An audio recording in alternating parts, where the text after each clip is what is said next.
Mesdames, Messieurs, bonsoir. Dans moins de 12 heures, les Seychellois âgés de 18 ans participeront aux élections présidentielles et législatives dès demain jeudi 25 septembre à partir de 7 heures du matin. Plusieurs bureaux de vote spéciaux ouvriront leurs portes. Une partie des Seychellois qui sont sur les îles voteront également demain. Reportage. Un bureau sera installé à l'école primaire de Baie-Sainte-Anne, destiné aux électeurs venant de Mahé et d'autres îles proches de Praslin, qui travailleront le jour du scrutin dans leurs districts respectifs. Il accueillera également les résidents de Praslin employés dans les services essentiels et appelés à travailler le jour des élections.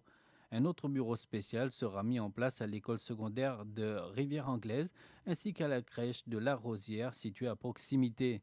Ces bureaux accueilleront les électeurs travaillant dans les services essentiels dans leur district ainsi que les personnes qui voyageront les 25, 26 et 27 septembre. Ces bureaux de vote spéciaux seront ouverts de 7 heures à 17 heures. Les résidents du foyer pour personnes âgées de Nord-Espogne ainsi que les patients de l'hôpital de Nord-Espogne voteront également demain de 7 heures à midi. Tous les détenus qui sont à la prison de Montagne-Posée et dans les postes de police à travers Mahé voteront au centre spécial de Bois-de-Rose de 7 heures à midi. Les personnes travaillant sur les îles d'Assomption, Astove, Bird Island, Daros, Denis, Frégate et Poivre voteront également demain. Les travailleurs des autres îles éloignées, des Roches, Alphonse, Kouétivi, Plate et Silhouette voteront vendredi 26 septembre. La journée principale du scrutin est fixée au samedi 27 septembre dans tous les districts de Mahé, Praslin et la Digue. La presse locale a eu l'occasion de visiter l'île Assomption afin de constater l'avancement des travaux de construction de l'hôtel et les mesures de précaution mises en place pour minimiser l'impact sur l'environnement. Depuis le mois d'août, un officier de la Fondation des îles des Seychelles SAIF est basé en permanence sur Assomption et sa mission est de surveiller le projet de construction et d'assurer qu'il respecte les conditions fixées par l'étude d'impact environnemental. Le public pourra désormais mieux connaître l'Inde, sa culture et son histoire.